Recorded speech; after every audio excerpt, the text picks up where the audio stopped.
Hello. One of the things, having been through E3 and looking at all the games, I've really thought about the level of creativity in the games and what that says about us as an industry. So firstly, there's plenty of super exciting games, at least for me, at E3, and there was a strong indie presence, and there's some really amazing indie games in the pipeline.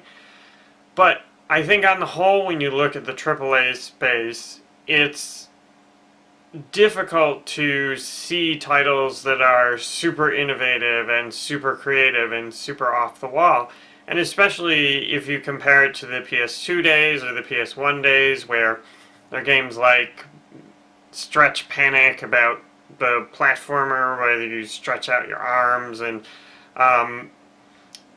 Mr. Mosquito, where you play as a mosquito flying around. There were just really bonkers, off-the-wall ideas, and in the mainstream game space, the non-indie game space, you really don't see that. You see a lot of shooters.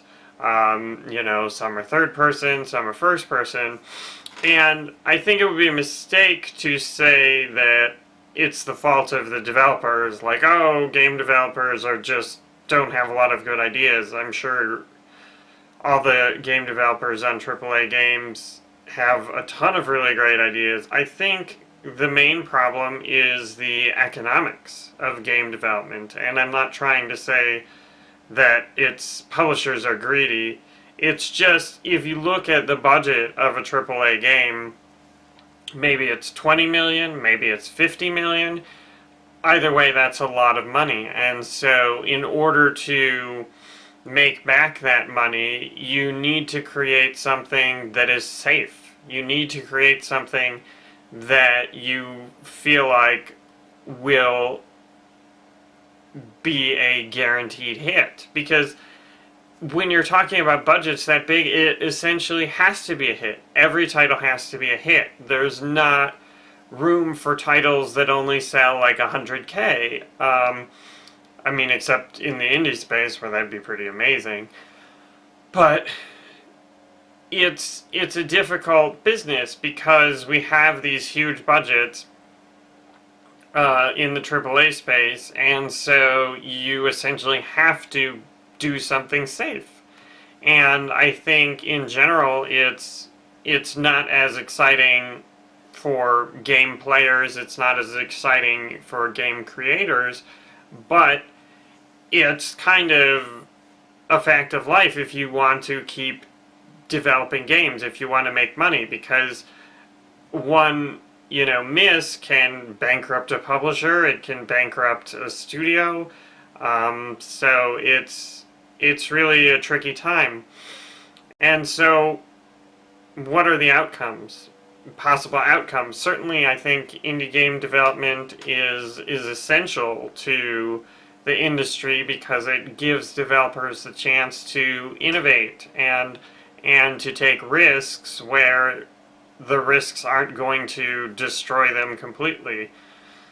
Hopefully, unless they don't bet everything on one title like I did. But in general, I'm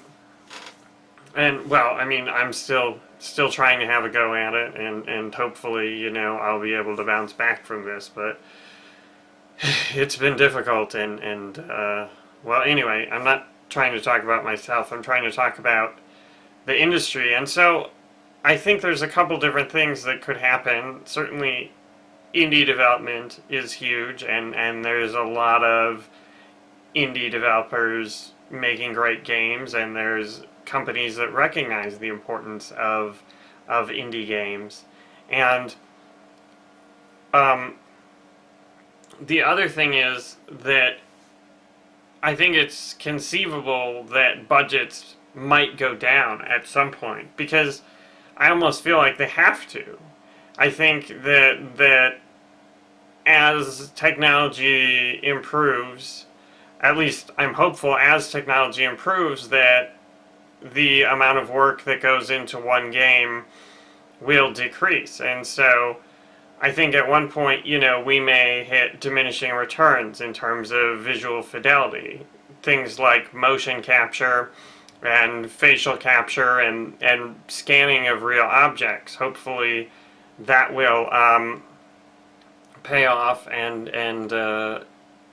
save some development budget. But I think there will always be, huge budget games that everyone has to buy just because they're so amazing. But I think at a certain point, and I'm not saying, right now with next generation, I doubt this will happen immediately, but game developers will not be able to push as hard for this amazing, visual fidelity because I think gamers won't really know the difference.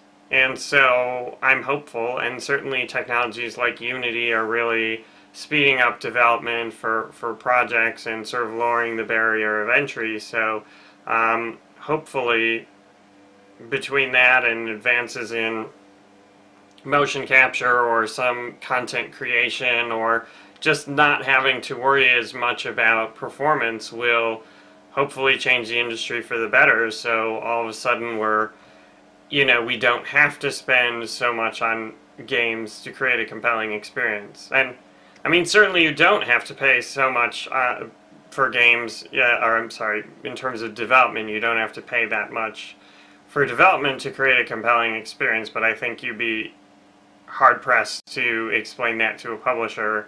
And I mean, as much as I love indie games, there's very few indie games that really do the same volume as a top AAA game. So I think, in general, indie games aren't as interesting to the general population. I mean, short of Minecraft.